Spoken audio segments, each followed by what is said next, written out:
We've heard for a long time about shared goals within a team, but what hurdle should a team really put to the commitment to shared goals?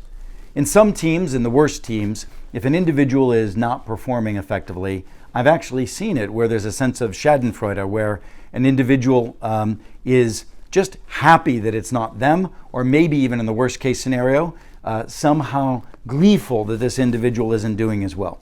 Obviously, a poor performing team and poor performing executives. In some teams, though, that I think are reasonably performing to modern day standards, two individuals may actually see each other's goals as something that they want to be supportive of. And when one is slipping, then that might mean that I have to perform at a higher standard to be able to close the gap. I've seen teams where one division is failing, the other division says, that's okay, I think I can eke out an extra $1 million this quarter.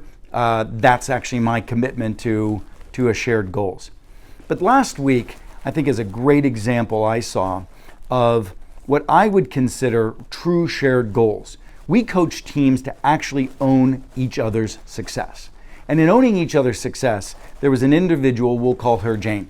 Jane wasn't meeting her numbers. And right in the middle of the meeting, one of the other individuals in the team said, hey, hold on a second. Instead of all of us just eking out a little bit more for this quarter, let's actually sit here and try to figure out if there's a way we can help Jane meet her numbers and get back on track.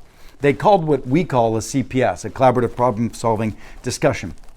Pretty quickly, they looked at the numbers, they looked at the opportunities in the pipeline, and they recognized that an increase in renewal rate could actually make a pretty significant difference.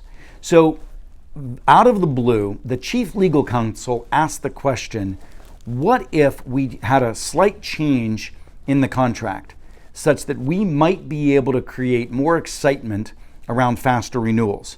And in fact, the chief legal counsel went as far as to say, I'll put a couple of lawyers full-time over the next quarter just to call the individuals who are up for renewal to see if we can excite them to renew faster and perhaps with a higher degree of renewal. As a result of this work, this particular organization was able to increase renewals by 30%. When do you hear of that? When do you hear of an individual who stops a meeting and owns each other's success, not just throwing them some small support, but instead the entire team owning each other's shared goals? That's the level of shared goal commitment that we need in high professional environments.